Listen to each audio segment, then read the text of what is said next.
Inside our organizations, part of the entrepreneurial is, how do the work that I'm doing, help my organization move forward? One of the things I learned so much from the Obama campaign, because I don't know if you all remember, in 2007, and let's wipe away however we feel about our politicians. I always say that because, that kind of brings up a lot of feelings.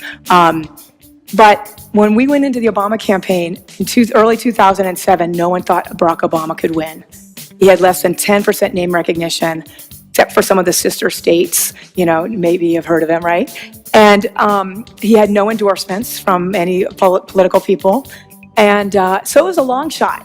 And the campaign agreed that we knew one thing, that if we could win Iowa, the first caucus state, he'd be in the game.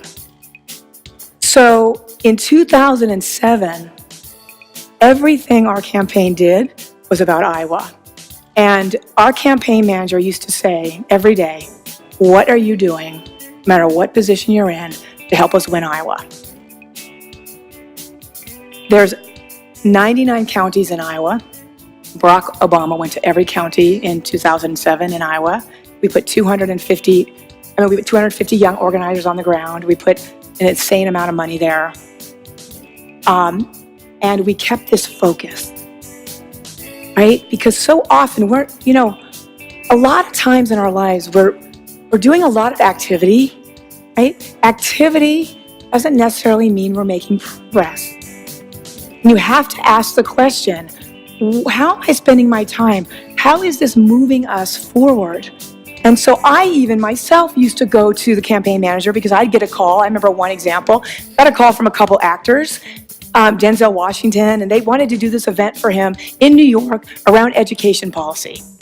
And I'm like, this is so cool, right? I was a little starstruck, and he should do this. He should go to New York. And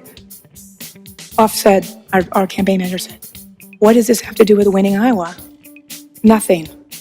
So part of us, we've got to figure out with where you want to be in the world, how do you focus your time?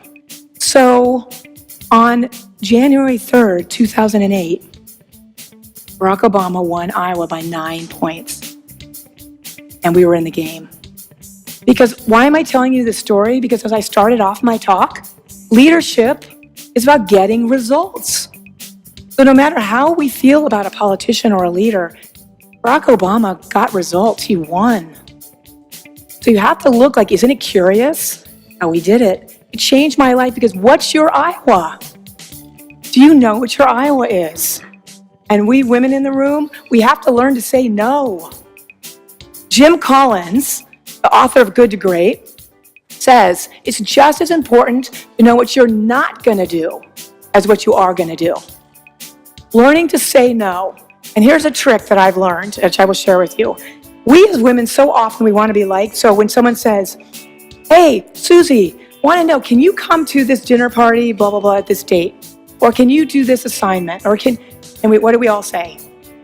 Of course, right? And then we get back to our office and we're like, oh my God, what did I say I would do? And is this really my Iowa?